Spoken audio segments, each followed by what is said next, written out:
ira ce soir au Cameroun, à Madagascar, au Mali et puis au Togo. Sur le plateau avec moi, Pacom Dossé Soré, émergencetogo.com. Bonsoir Pacom. Bonsoir Samuel. Ça fait un moment. Oui. Merci d'être avec nous. Magloire Teko, c'est un plaisir. Flambeau des démocrates. Bonsoir Magloire. Bonsoir Samuel, bonsoir chers confrères autour de la table et bonsoir à tous les fidèles téléspectateurs et téléspectatrices de la New TV. On va commencer avec le Cameroun. Comme je le disais, le scrutin présidentiel du 7 octobre prochain au Cameroun se déroulera dans un environnement apaisé sur tout le territoire, a déclaré mardi le ministre camerounais de l'administration territoriale, Paul Atanga Ndji. Alors qu'un conflit meurtrier se poursuit en zone anglophone, le chef de l'État a instruit les gouverneurs de prendre les mesures nécessaires afin que l'élection se tienne dans les 360 arrondissements du Cameroun. C'est ce que dit donc le ministre de l'administration territoriale. Connaissant le Cameroun, Magloire Teko, est-ce qu'il faut déjà prendre ses propos avec beaucoup de pincettes? Avec beaucoup de pincettes. Surtout sachant ce qui se passe en zone anglophone. Oui, vous savez, le gouvernement, c'est lui qui assure l'intégrité territoriale du pays. Et donc, ce type de déclaration, il n'y a rien d'extraordinaire là-dedans. C'est dans l'ordre normal même des choses, de pouvoir rassurer les gens et de prouver aux gens que nous sommes l'autorité en place et nous maîtrisons la situation. Mais au-delà de ça, la réalité, c'est que on risque d'assister à une situation où il va y avoir un Cameroun centré, c'est-à-dire la zone nord du pays, qui est aujourd'hui une zone entre griffes sinistrée, parce que il y a des conflits très meurtriers qui sont récurrents dans cette zone. Et il n'y a pas longtemps, même l'ONU a déclaré une crise humanitaire qui risque d'embraser cette zone-là. Et donc, je dis oui, le gouvernement rassure que tout se passera très bien, mais encore que les groupes d'autodéfense, les groupes, les séparatistes anglophones puissent être au pas, parce que il me semble que les gens-là, ils sont très déterminés. C'est des gens qui réclament même la sécession. Et donc, face à cette situation, la tâche s'annonce plus compliquée que prévu pour le gouvernement camerounais. Pacom, est-ce que vous pensez qu'en étant à Yaoundé, en faisant cette déclaration, ça rassure déjà les Camerounais, oui, on peut aller voter en toute quiétude le 7 octobre à venir? Non, je pense que c'est des déclarations diplomatiques. Et comme l'a dit mon confrère, c'est dans l'ordre normal des choses. Lorsque vous êtes une autorité dans un pays, vous devez faire des déclarations qui rassurent la population. Vous devez faire des déclarations pour que la population soit confiante par rapport à ce qui se passe. Donc, cette déclaration-là relève de la diplomatie. Mais en réalité, je ne pense pas que les élections puissent se dérouler normalement, surtout dans la zone anglophone. Parce que vous savez que dans la zone anglophone, la zone anglophone constitue 15% de l'électorat. Disons 20% de la population sont donc au niveau de cette zone-là. Je ne pense pas que les élections puissent se dérouler normalement comme avant. Il y aura forcément des perturbations, surtout que lorsqu'ils ont arrêté l'ancien président Gélus, et ils ont cru que le mouvement serait anéanti.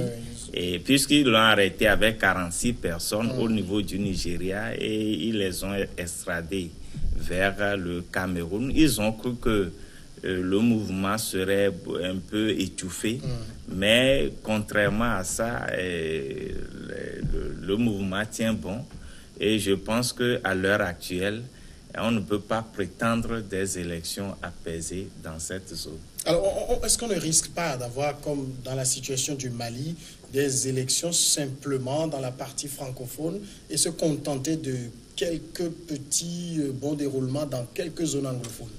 Et malheureusement, c'est ce à quoi on pense déjà parce que, comme on le dit, les réalités d'aujourd'hui ne sont plus, ou du moins ne sont pas les réalités d'hier en ce qui concerne l'État camerounais. Aujourd'hui, le gouvernement même reconnaît qu'il lui est très difficile d'avoir une mainmise sur la zone nord du pays. Et c'est en cela que j'épouse parfaitement votre question. Quand on sait que ce qui s'est passé tout récemment au Mali, c'est un peu la même situation où le nord du pays est quasiment sous le contrôle des groupes terroristes. Il y a également Boko Haram qui fait rage au nord Cameroun. Au-delà de Boko Haram, on l'avait rappelé tantôt, il y a des groupes séparatistes. Tantôt, il y a ces milices-là qui opèrent, n'est-ce pas, en Centrafrique également, qui font des incursions par moment au nord Cameroun. C'est dire que la zone, elle est devenue très poreuse aujourd'hui où il est très difficile au gouvernement camerounais de maîtriser la situation. Et donc, c'est très fort probable que les choses se déroulent pas trop bien au nord et qu'on se contentera peut-être de la zone sud où les institutions sont en place et tout. Donc, a priori, c'est ce qu'on peut penser, mais on attend véritablement les jours suivants pour voir ce qui va se passer concrètement. Par contre, ce qui est certain, c'est que les séparatistes doivent être en train de préparer des actions pour perturber le scrutin. Ça, c'est évident. Ça, c'est une évidence, puisque c'est des gens qui sont véritablement déterminés. Quand vous les suivez, vous suivez tout le processus, vous allez vous rendre compte que ils sont tellement... Enfin, ils ont décidé d'en découdre avec le pouvoir en place parce que justement, c'est une zone qui est un peu oubliée, d'après leurs propos.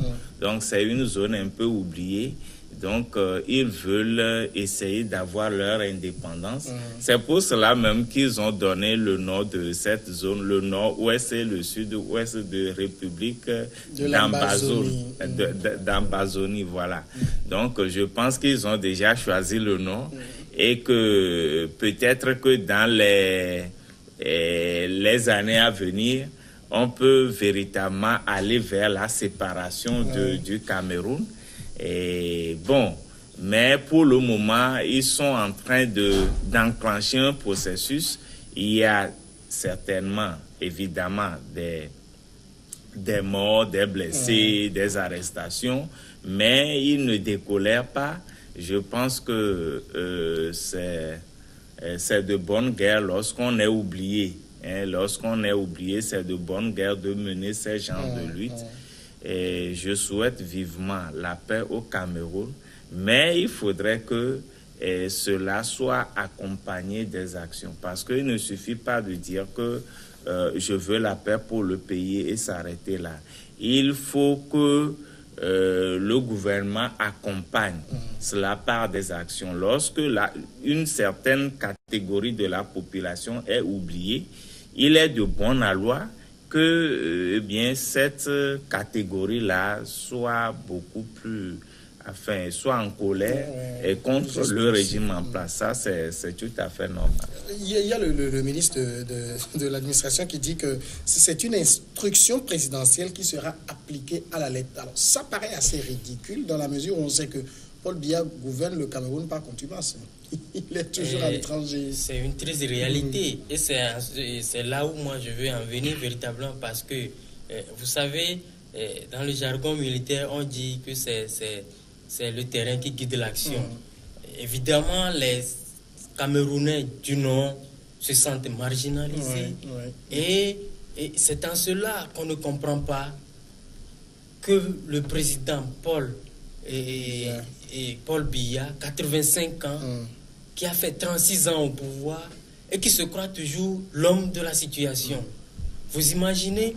Et donc, il y a, au-delà des groupes séparatistes, il y a ces Camerounais-là qui sentent en eux une certaine frustration et qui voudront bien se faire entendre également par d'autres moyens. C'est une éventualité. Et donc, que le ministre de l'administration territoriale déclare que c'est le président ou du moins l'instruction du chef de l'État sera appliquée à la lettre, je dis c'est bon à entendre, c'est des déclarations diplomatiques. Mais vous imaginez qu'il y a quelques jours, il y a une structure internationale qui a pondu un rapport appuyé par, n'est-ce pas, la Transparency International que nous tous nous connaissons. Et selon ce rapport, le président Paul Biya a effectué en tout 4 ans et demi à l'étranger. C'est énorme ça.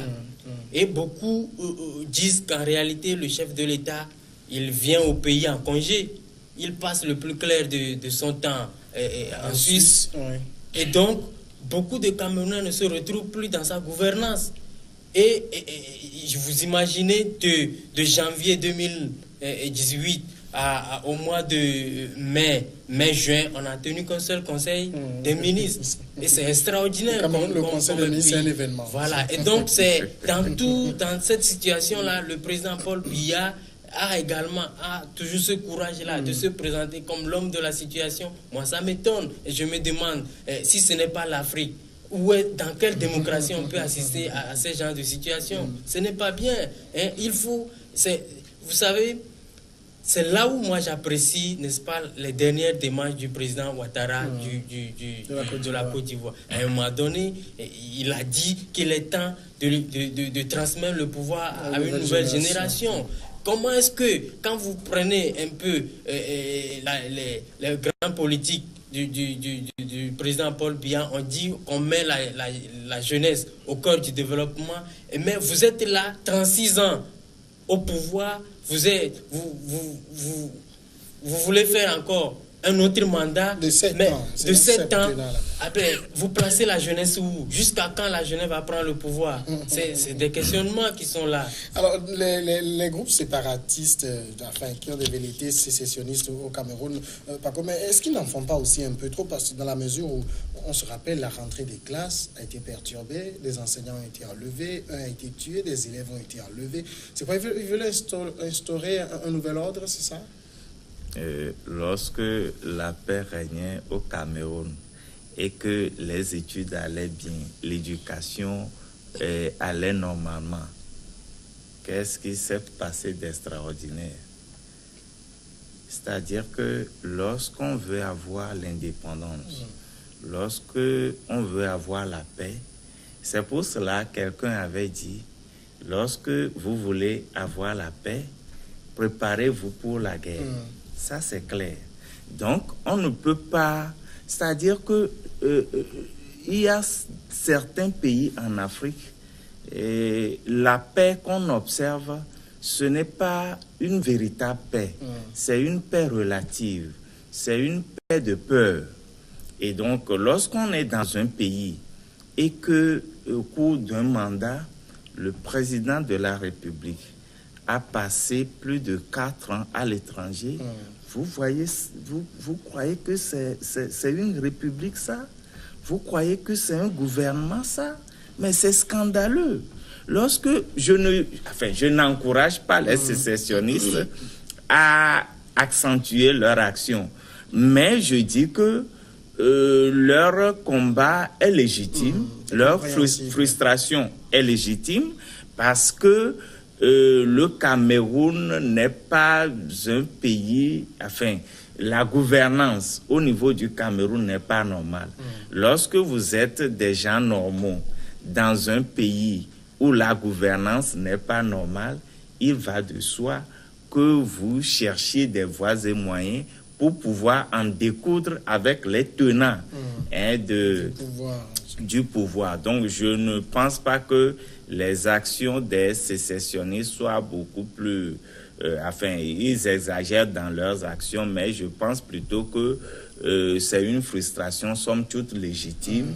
Et je pense, à mon humble avis, que lorsqu'ils vont continuer ce combat, et ils auront justement le soutien au niveau de peut-être toute la population, puisque apparemment, la frustration n'est pas forcément du côté de la zone anglophone. c'est pratiquement dans tout le pays, puisque le pays, enfin, la gouvernance n'est pas au point. Et donc, les gens, forcément, doivent avoir un regard assez critique par rapport à cela. Donc, je pense qu'ils ont le vent en poupe parce qu'ils auront des soutiens de part et d'autre. Magloire, ça veut dire que le risque d'avoir des élections ensanglantées est très fort. On ne le souhaite pas, mais malheureusement, on sent cela venir. Malheureusement, parce que quand nous prenons le concept de la démocratie, c'est la gouvernance du peuple, par le peuple et pour le peuple. Mais quand un seul président est là, 36 ans au pouvoir, forcément... S'il se fait élire, il n'y a pas de problème. Je ne refuse pas. Mais encore faudrait-il que l'élection soit démocratique, transparente. C'est-à-dire qu'on connaît comment les élections s'organisent en Afrique. Aucun président n'organise les élections dans l'intention de les perdre. Et que à chaque fois que vous vous représentez, vous êtes toujours le gagnant. Vous imaginez? Et donc, à un moment donné, il y a cette frustration-là. Et c'est là où je suis d'accord avec Pakoum quand il dit que la frustration n'est pas seulement du côté nord où il y a les anglophones, mais également au sud du pays. Si peut-être pour une certaine peur, les gens n'arrivent pas à l'exprimer, eh bien, les élections, vous imaginez les périodes électorales en Afrique, c'est des moments très sensibles où il y a cette propension-là d'exprimer d'une autre manière ce que les gens ressentaient depuis fort longtemps. Et donc, je dis, je ne le souhaite pas, mais quand vous analysez un peu les choses, les forces en présence et tout, vous verrez que le risque, il est trop grand. Toutefois, les pays africains, nous sommes tous les mêmes, et donc je ne le souhaite pas. Mais j'encourage vivement toutes les actions qui vont converger à ce que la paix règne au Cameroun. Et vous allez voir, le chef de file de l'opposition a dit que lui, il conçoit ce nouveau mandat que le président Paul Biya avait pris comme un aveu d'échec, parce que ce qu'il n'a pas pu faire en 36 ans, ce n'est pas en 7 ans qu'il pourra le faire. Et donc, je crois qu'il n'a pas aussi tort, mais le président doit faire en sorte que chacun se retrouve dans sa gouvernance. On va marquer maintenant la pause et puis après on revient sur le sujet du Madagascar.